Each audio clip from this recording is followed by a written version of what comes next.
бискек кылып аткан Омар Залкарактын жазган экен. Токтоосун акын неме дейт.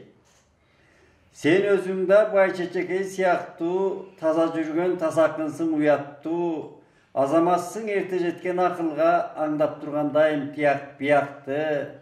Байчечекей да бир уул кызыңдай, балапандай кол көстүргөн кушуңдай, биз баарыбыз дал ошондой көрөбүз, бизге дагы Байчечекей ушундай. Жаман болса ар бир үйдүн башчысы, жакшы болбойт үй бүлөнүн бактысы. Sen ekенсиң жакшапада жакшата, редактор мырзанын да жакшысы.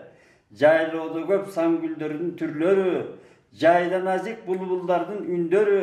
Sen барыңдан жакшы болушунча, Байчечекей ушунчалык гүлдөдү. Омар Султанов кыргыз эл акыны дейт. Мындан артык бааны бере албайбыз. Эми 45 жыл деген оңой мөөнөт эмес экен. Баягы чачагарды чакчалекке күнөттү деп айткан экен, бирок ошондой эле чачагарды мезгилдин агарда деген ар кандай адам баласынын түрт түйшүгү болот экен. Эми чыгармачылыктын түйшүгү да оңой эмес, анын башыңда бар нерсе. Анан эми ошол кезде Кыргызстанда кенжелер, эң кенже балдар баягы кетиктиш кенжелер деп коебуз. 1-класстын балдары 4-класска чейин, экинчиден бала бакчанын балдары үчүн бизде сүрөттүү, боёктуу, кичине баланын тили менен жазылган журнал жок болчу. Жаш ленчи деген журнал бар эле, ал журнал пионер курагы болчу, өспүрүмдөр үчүн. Кыргызстан пионери деген газета бар болчу. Бирок эң кенжелер үчүн журнал жок болчу. Ошол шартта Казакстанда Балдырган деген журнал чыгып аткан, ал бизден 20 жыл мурда чыккан журнал. Балдырган. Бизде Балтырган деп коет. Алар эмне үчүн ошол Балдырганды баалашат билбейм. Анан биздики түркмен Өзбекстанда гунча деген бутон деген күнчө деген сөз экен. Жаңы гүл ачыларда же мындай бөртүп ачыларда ошону бутон дейт орустар. Ошону гунча дейт экен өзбектер. Гунча деген журнал алы 25 жыл мурда чыгып аткан бизден. Биздин шилекей сагып көзүбүз тостоюп карар элек, кандай сонун журнал балдар үчүн деп. Россияда болсо баягы веселые картинки, Мурзилка деген журнал. Анан эми биздин ошого кери зарылчылык болуп калган экен. Анан өкмөттөр Москвадан ала турган уруксат экен ал кезде. Ана ошонго Турдакын Усуалиевич, Чыңгыз агабыз аралашып, ошо журнал чыгарбасак болбойт деп, ошо журналдын бирөөлөр сурап карат, ошол эми биринчи редактор болгондон кийин сиз атын сиз койдуңузбу дешип менден. Бирок ошо мени Москвага чейин алып барышып, аерден дагы жана беседа деп коет, ошондой аңгемелешип маектешет экен. Баягы журналды чыгаруунун жолдору, кандай кыйынчылыгы болот, ошого жардамдашабыз деп. Ошондо эле журнал «Подснежник» деп жазылып жүргөн. Байчечекей деп. Анан ошондон улам мен эсиме келип, Турдакын Усуалиевич өзү койсо керек. Анткени ал киши кантсе дагы журналист киши, адабиятты жакшы түшүнгөн киши. Экинчиден эми баягы жаздын биринчи гүлү, биринчи чөбү, карат делеп ала терек кар жатса да карды тешип өсчү эмес беле. Тек казак Кыргызстанда жанагы өсүмдүккө коюп атканын дагы караса керек да. Анан ошол да болсо керек. Өсүмдүккө экинчиден мынау бизден кийин түркмөндөр чыгарды, бизден кийин чыгарды түркмөн. Алардын журналы менен кабарлашып турам, аты Көрпө экен. Көрпө деген эмне десем козу дейт. Алар козуну көрпө дешет экен. Анан тажиктер да бизден кийинирээк чыгарып калышты. Алардын аты Чашма. Чашма деп мынау эме боюнча Баткенде Чашма деген булак бар деп жүрбөйбү? Булак деген сөз Чашма дейт экен аларды. Ошо менен алардын журналы мен кабарлашып турам, ушул убакка чейин чыгат экен. Өкмөт колдойт экен. Нускасы аябагандай эле жакшы экен. Биздин нускабыз деле азыркыга салыштырмалуу жаман эмес. 5000-6000 кээде 7-8 миң менен чыгып кетебиз.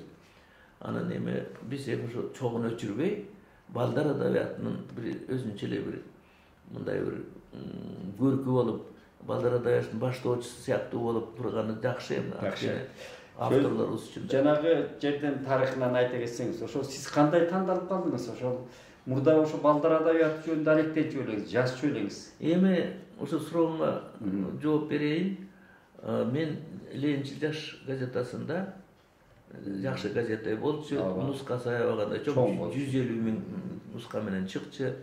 Жаштар газетасы деген жаштарды асыресе адабиятка, маданиятка кызыккан жаштар үчүн аябагандай сонун өзүнчө эле окутуучу, мугалим сыяктуу болчу. Ошол кезде орун басар элем, редактордун орун басары болуп иштечүмүн. 35-ке келип калган кезим болчу. Анан сөздөн сөз чыгырышып эле, анан көп тандоолор болсо керек, көп варианттар болсо керек, анан эле мага телефон чалышып эле Турдак Нусуалиевичтин алдына барасыз, анан барып ошондой сөз болуп атат дешип эле калышты. Анан баягы эми чакырып атат деген бардым. Барсам анан ага киши мени отуруңуз деди, отуруп туруп анан айтты, сизди ушинтип Бөбөктөр журналын ачып атабыз, ошого редактор кылган жатабыз, кандай дейсиз деди. Анан мен айтып атпаймынбы, мен же жүрөксүдүмбү, корктумбу, экинчиден эми мындай өзүнчө тажрыйбалуу ишкананы башкаргандай, редакцияны башкаргандай тажрыйбам жок эле. Анан ушуну айтып жибердим, Турдак Нусуалиевич, мен өзүнчө жекече болуп ошондой бир ишканаларды башкарып иштеп көрө элем, тажрыйбам жок эле. Анан кийинкисин айттым, мен балдар үчүн жазчу эмес элем деп. Анткени эми балдар үчүн жазчу эмес элем дегеним чын эле балдар үчүн, чоңдор үчүн жазып жүргөм. Балдар үчүн үзүл-кесил бирдемелерди жазчу менен үйрөнчүм. Анан ошол эки нерсени чочубай эле, жүрөксүбөй эле айткан экен. Айтсам, мен ойлодум да, мисалы жок, андай болсо бара бериңиз, ишиңизди иштей бериңиз деп коебы десем, жок айтты, тажрыйбаңыз жок болсо тажрыйбалуу болосуз. Балдар үчүн жазбасаңыз жазасыз деп. Анан азыр ойлойм, ал кишинин данышмандыгыбы, же олуялыгыбы, көрөгөчтүгүнөнбү, же болбосо мени баягы жаш болгондон кийин, 30-тун ичинде болгондон кийин, эми келечеги бар жаштар болот, биз ошого бир өрнөк көрсөтүп, ишеним арталы, ал кезде эми азыркы смартка орноштурду деп коет, ал кезде жумшатчы да.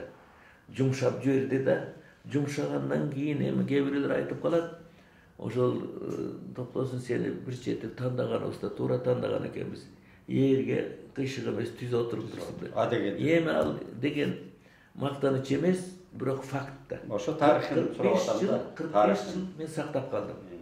Ошого менин үлүшүм, эмгек үлүшүм болду. Ошон үчүн муну мактанып айта турган сөз эмес, анткени мактансак да мактанбасак да журнал жашады. Мына сөзүңүз каралжы. Ортолукта эмне деген газеттер бар эле, эмне деген журналдар бар эле, изи да калбай калды кээ биринин. Изи калбай калды. Жеке колго өтүп кетти. Жеке газеттерибиздин акыбалы да, басма сөзүбүздүн акыбалы дагы өтө начарлап кетти азыр.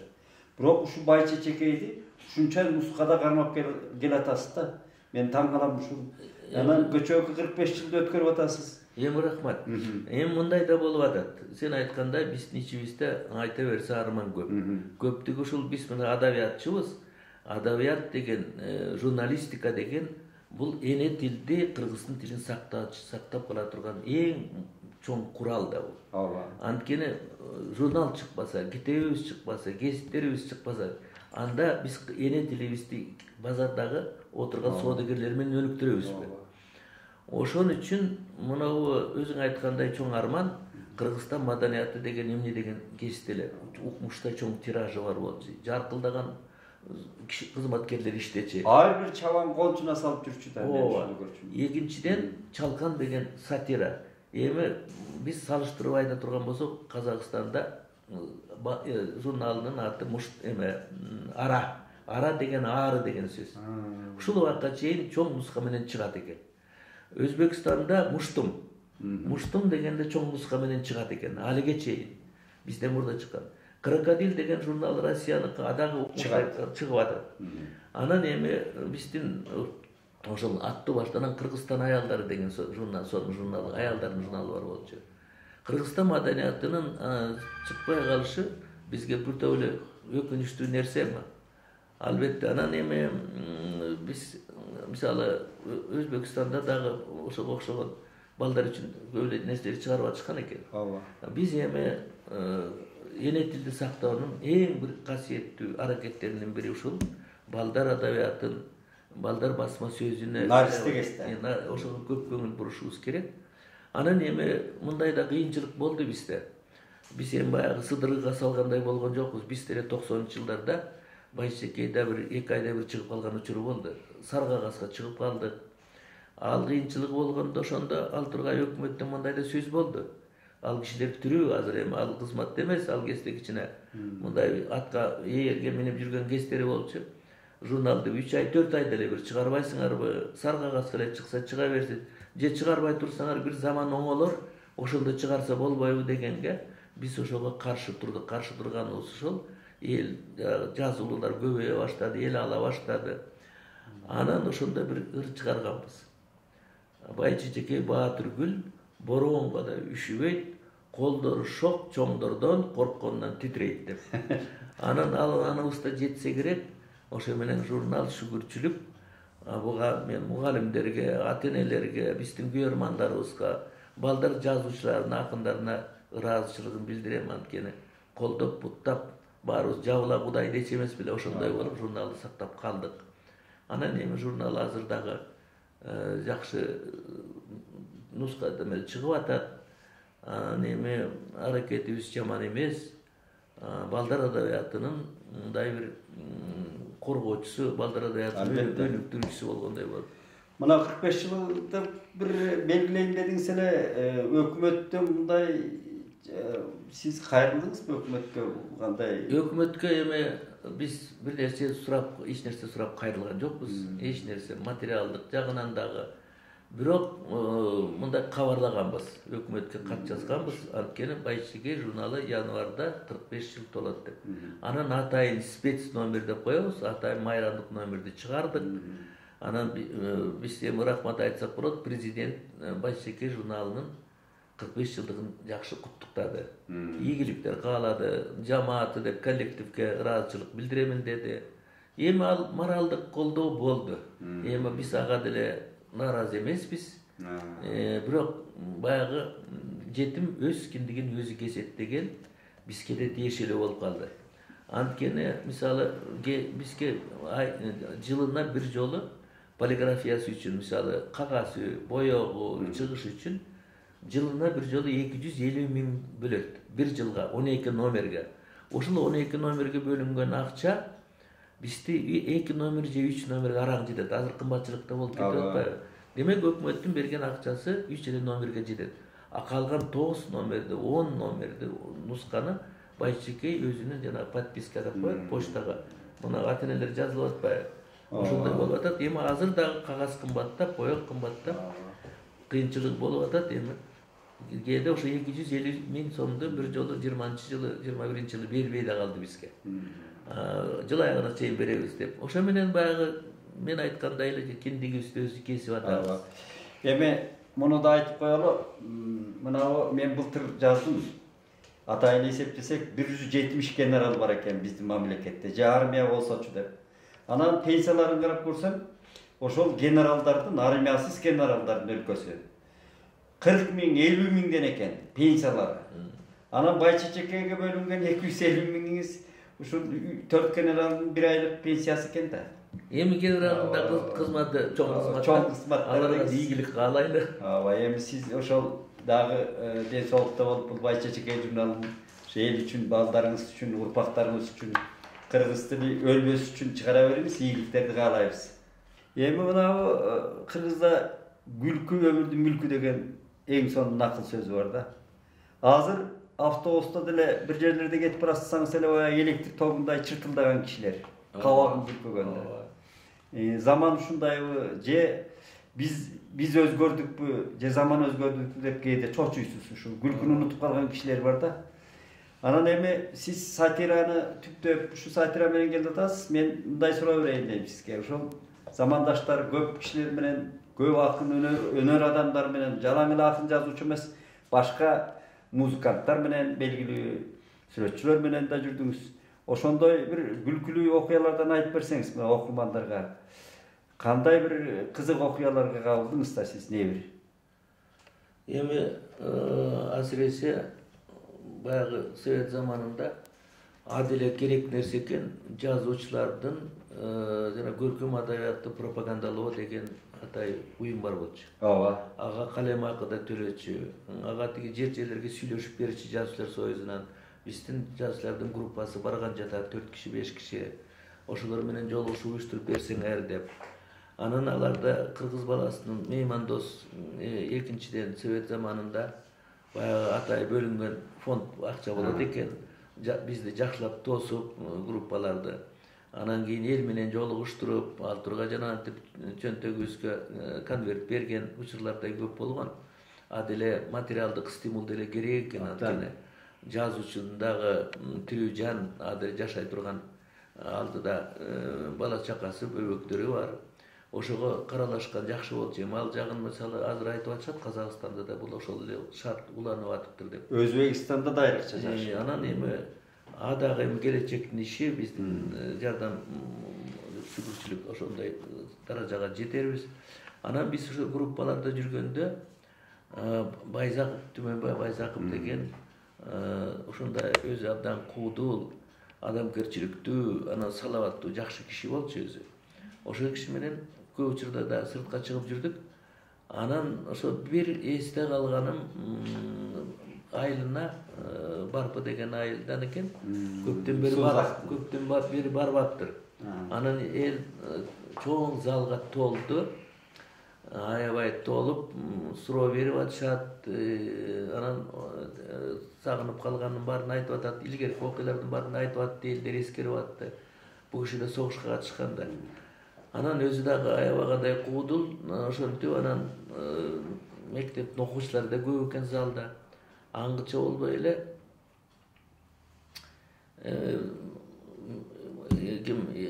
Түмөнбай акеге биринчи сөз бердик. Анан ал айтты, мына мен согушка катышканмын. Аны билесиңер. Согуштун немистин огу менин бутума жаңылган. Ошо менен аксап жүрөм, мына алиге чейин сыздатат ал. Деди. Анан кийин ырын окуду. Жакшы бир сонун согуш жөнүндө ыры бар экен. Аны жатка айтып атты. Жатка айтып атып эле анан бир топтон кийин бир 5-6 куплеттен кийин эле жаңылып калды жатка айткан сөзүнө. Жаңылып эле деп эле айта албай карап калды. Зал толтура 200 киши, 300 киши бар дымып эле эл дымып калды. Элге да бир кызык окуя болуп калды, бизге деле. Анан эле эмне кылар экен десек эле тиги Түмөнбай ака айтпады. Апей, немистин огу менин бутума эмес, башыма да жаңылган турбайбы деди. Башыма да тийген турбайбы дегенде элдин баары кыраан катка күлүп эле жатып калышты. Анан ошондой окуяларды барган жерде укмуш эле болор эле. А киши барган жер майрам болор эле. Эркиндик. Анан анекдотторду аябай жакшы билчү. Анекдоттору жанагындай туз кошкон, мурч кошкон анекдоттор асиресе. Анан эми ошо омакемде тиги Түмөнбайдай жолугушууларды биз азыр да сагынабыз. Мына жакшы жазуучулар. Себеби ошондой сырт жерге чыкканда адам баласы дасторкондо билинет кимдин ким экени дегенде сөз бар. Анткени мындай галстук тагынып эле зымпыйып жүргөн башка дүйнө. Анан мындай эл арасына чыкканда адам баласы мындай жазылат экен, куруштары жазылат экен. Албетте. Ушундай окуяларды зарыл, эскерүүлөр. Эми буга окшогон эскерүүлөрдү көп эле айтсак болот. Анан эми омакем болсо өзү абдан куудул сүйлөчү. Анан эле бир күнү бизге жолугуп калып, анан айтты, ой Байшекеңер чыгып аткан турбайбы? Ой Азамат, силерге рахмат. Силер жана согуштан өлбөй алган кишилердей болдуңар. Дебедиби? Силер согуштан өлбөй алган кишилердей болдуңар. Эми кыскасы согуштан өлгөндөрдү айтып атат. Каякта алар мисалы жанагы гезиттердин далайлары. Анан эми омакем эмне деген киши эле ал жөнүндө мен ырда жаздым. Атай ошол ырымды да окуп өткөндө коштошуу зыйнатында, коштошуу зыйнатында эмне күн булбул куштун үнү тынган, капыстан кош канаттын мүрү сынган, эмне күн карекке жаш тегеретип, далайжан кабак бүркүп улутунган, көркелең көрбөтондун жакасындай, эркелең көпчүкөнүн сакасындай, жарқ етіп көз ұялтар арбе сабың, узаған тұлпараттың тақасындай. Улуу күн нұрын төгөт күндүз кайра, түн кирсе асман толот жылдыздарга, жанасың балбылдаган чолпон болуп, сен барсың жер үстүндө кыргыз барда. Арадан зуулап далай жылдар өтөр, үстүңөн ак булуттар ыйлап өтөр, жазылбай иште калган ырларга окшоп, мүрзөңдө ар жаз сайын гүлдөр өсөр. Баракелде. Мынау мен парламентти карап отуруп бир нерсеге таң калам да, биздин парламентте ушул абдан бир олуттуу дебир мындай тамаша айткан киши жок. Баары сот жүрүп аткандай да, залда сот жүрүп аткан бир ырайымсыз сот жүрүп аткандай эле мамиле болуп калды адамдардын. Бизде Советтер Союзунун убагында тоталитардык мезгил деп коелу. Ооба. Ошол кезде деле зал жаңырткан күлкүлөр болуп турар эле жыйналыштарында. Матен Сыдыков деген каардуу киши да элди күлдүрүп сүйлөчү да. Азыр анын бири жок. Мына ошондой бир окуялардан, чоң жыйналыштардан уккандарыңыз болсо, катышканда күлкү болчу беле ошондой жазуучулар күлкү? Албетте, ал тургай жазуучулардыкы эми күлкү тамашасы болчу эмес. Салижан аганын бир кызык сөзү, бир жыйналыш болуп калды. Анан ошо жыйналышта эми акындар бири-бирине тийишет, кичине Какшыктайт. Адабий өчү барлар бирине бири ошондой какшыктайт. Ал тургай кагазга жазып жиберген учурлар болот. Ошондо бир жолкусунда Насирдин Байтемиров менен Түмөнбай Байзаков экөө кичине ичи кайчы бир сөздөрү бар экен ортодо. Анан Насикем чыгып алып Түмөнбайды сындады. Бир топ эле сындады, эми баягы калемдештик катарында сындап атат. Чыгармаларын айтып. Анча калемдештик катарында сындап атат, мүнөзүн айтып сындап атат. Эми ал баарыбыз эле отурабыз, жазуучулардын бир топ эле кишилер отурабыз эми. Мындай кеңешме сыяктуу башталып, анан аягы ошондой болуп кетти. Анан эми жазуучу деген ушундай экен да, себеби тилди оозтуу кишилер болгондон кийин жанагындай сөздү тартынбай айтат экен. Анан Насикем ошо Түмөнбайды аябай эле айтты, андай деп, мындай деп айтыр. Ошолорду айтып анан кычы болбой эле бирөөлөр кол чаап калышты анын сөзүнө, агишине. Анан Түмөкем аңгычы болбой анан Түмөкем эл карашты. Эми сен чыкпайсыңбы дегендей кылды окшойт. Анан эле агиши ордунан туруп эле кафедрага эмеге трибунага чыгайын десе эле Насикем чыгып кетип калды.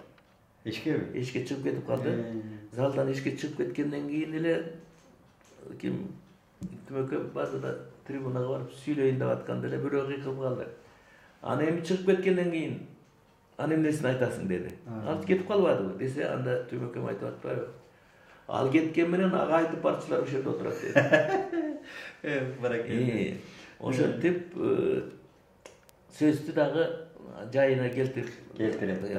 Аңгыча болбой эле дагы сөз болуп калды. Анан акын кыздарды сындаган бир сынчы чыгып калды. Биздин акын кыздарыбыз мындай ырларды жазып атышат, ырлары китептери чыгып атышат.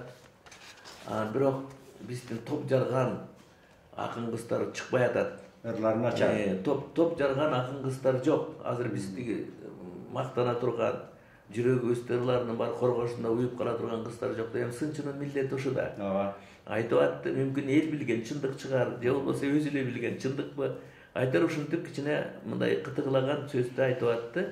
Айтып аткандан кийин анан биз залда мен Салижан аганын жанында отургам. Анан Гүлсайра Момунова да отурчу. Үчөөбүз отурдук Салижан. Анан алар кыздарга кичине ыңгайсыз болуп калды да. Далай акын кыздар отурат, жана сынчы акын кыздардан топ жарган жок. Булардын күзгүдөй болуп жаркыраган иштерсе болбой атат. Биз эми алар качан берет бизге деп эле доо коюп атпайбы?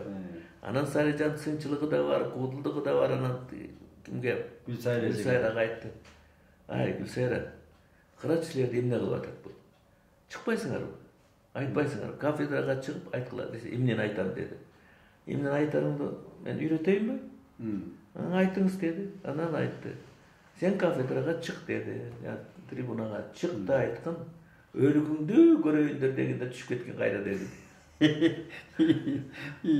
Анан эле күлүп жатып калдык. Ошентип Сарыжан аганын айтпаган сөзү жок да.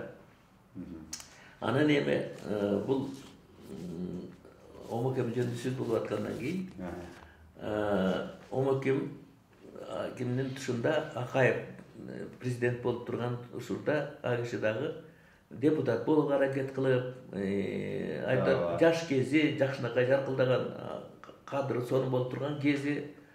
Анан ал киши партия түзөм деп, анан депутат болом деп жүрдү. Анан кийин ал кишинин мындай Омокем мындай бір ыры бар болчу.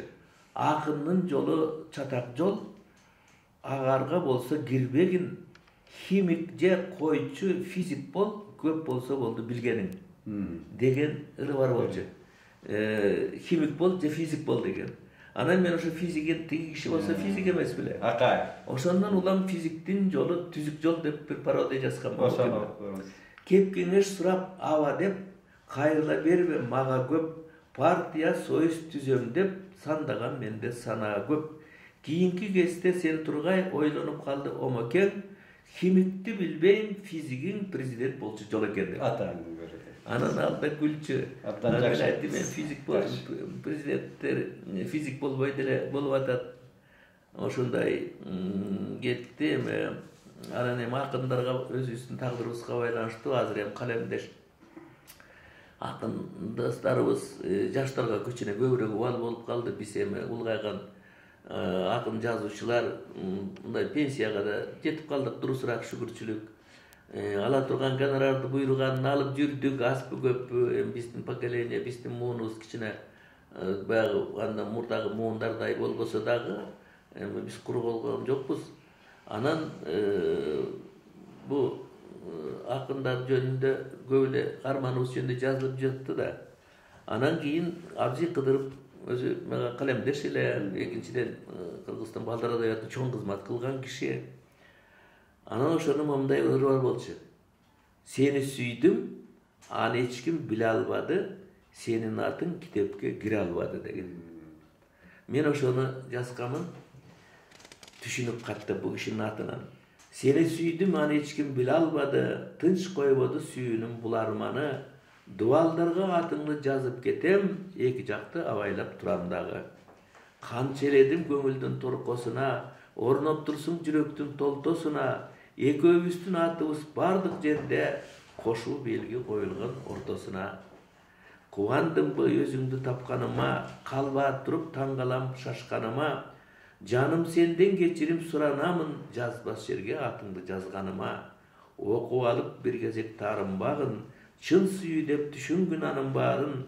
Мен акынмын, калемим ойноп турат, сен ыр менен даңктоонун камындамын. Мунун ким деп басмадан сурабастыр, сураганга бети да чыдабастыр. Китебиме атыңды киргизсем дейм, болор эмес үйдөгү редактор деп.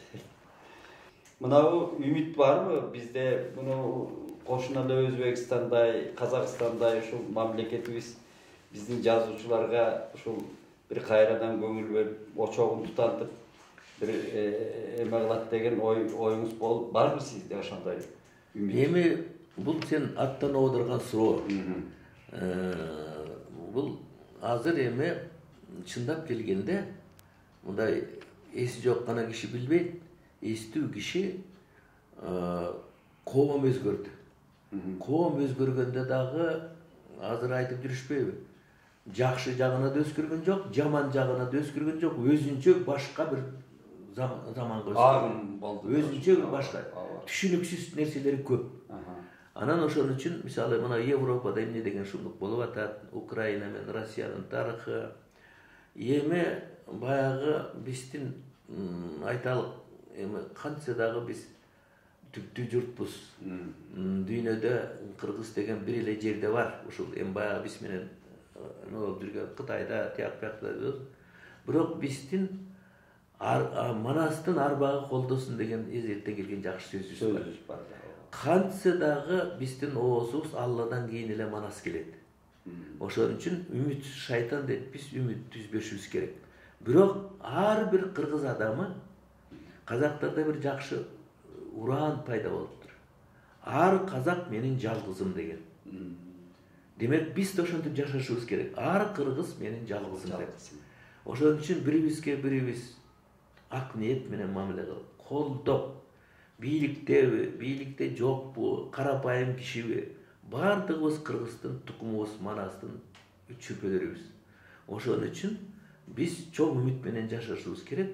Бирок биз ар ким өзүнүн ордунда кичинекей кызматпы, чоң кызматпы, же болбой турган болсо мындай балдарга тарбия бере турган жерби, ошол өзүбүздүн милдетибизди аталык, агалык, адамдык милдетибизди аткара жүрүшүбүз керек.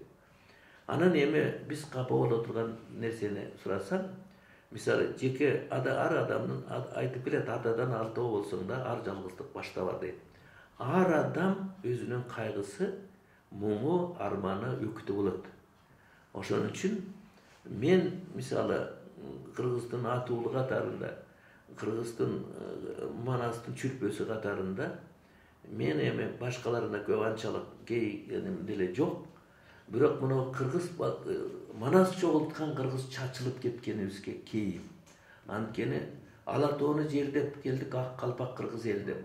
1 миллиондон ашык, бир жерде айтып жүрөт 2 миллионго жакын жаштарыбыз. Биздин келечегибиз. Толуп таш. Ошолор анык биздин билектүү, жүрөктүү, биз үмүт кылган жаштарыбыздын сыртта жүргөнү, келбей кала тургандай шарттар. Экинчиден алар айтып бизге тыйын тыпыр тапканына мактанабыз. Бирок алар чет жерге барганда өзү кыргыздын тилин унутуп баштаган, ак калпагын кийбей калган, манастын дүкүбүлдө айткан манасты укпай калган ал бир арман. Экинчиден алардын балдары, неберелери башка тилге көчүп, башка салтты жердеп, ошентип ата журтун унутканы. Унутуп атпайбы? Алардын келери дагы кайтып келери дагы күмөн болуп атпайбы? Ошондон улам мен мигранттын ыры деген бир ыр жазгам. Же болбосо ата журтту сагынуу. Ошону таштаңыз. Ата журт алыстасың көз жетпеген, асылсың канча мактоо сөз жетпеген, элесин көзгө сүртөр дары болуп, эселек балага окшоп дегдеп келем. Кыдырдым, кыйла жердин кырын аштым, мойнума үй бүлөмдүн жүгүн арттым. Мен сенин алтын көкүл кулунуңмун, чоочун эл, чоочун жерде мигрантмын. Ош баткен ысык көлчүй алай аксай, силерге кусалыгым тарабастай, сары чач көгүлтүр көз жайнап жүрөт, сагындым көздөрүңдү карагаттай. Чет жерде бакылдаган базар калып, айылымдын асманынан назарланып, келермен кайдасың деп тууган жерим, казыгын тапканыңды атайланып. Эстесем Алатоодо кыргыз барын, эстеймин манас барын, чыңгыз барын, тыз этип жүрөгүмдүн тынчын алат, тып этип сага тамган киндик каным. Көргөндө көккө ыргитип көңүлүмдө, өзүңсүз жокко санайм өмүрүмдү, боюна булагыңдын жатага алып, тийгизем кеберсиген эринимди. Эми аман эсен жүрүңүз, ден соолукта болуңуз, байчечегиңиз жайнап чыга берсин. Биз келип ушинтип аңгемелешип туралы. Анан эми сиз айткандай үмүтсүз шайтан, ошо биздин да очогубуз, адабияттын очогу кайрадан жанып, жанагы сиз айткан аксакалдардай болуп, ошо күлкү толуп залга. Эл бир элдүүлүгүн тил да, элдин тили болбосо анын элдүүлүгү каякта. Ошол тилди сиз биринчи ушу байчечекей менен азыр балдарга берип атасыз. Ал эми ошол улуктарыбыздын кулагына илинип, жанагыдай бир дөөлөт келип, кыргыздын ооматы кайра келсин деп Кудайдан тилейли. Аманчылык болсун.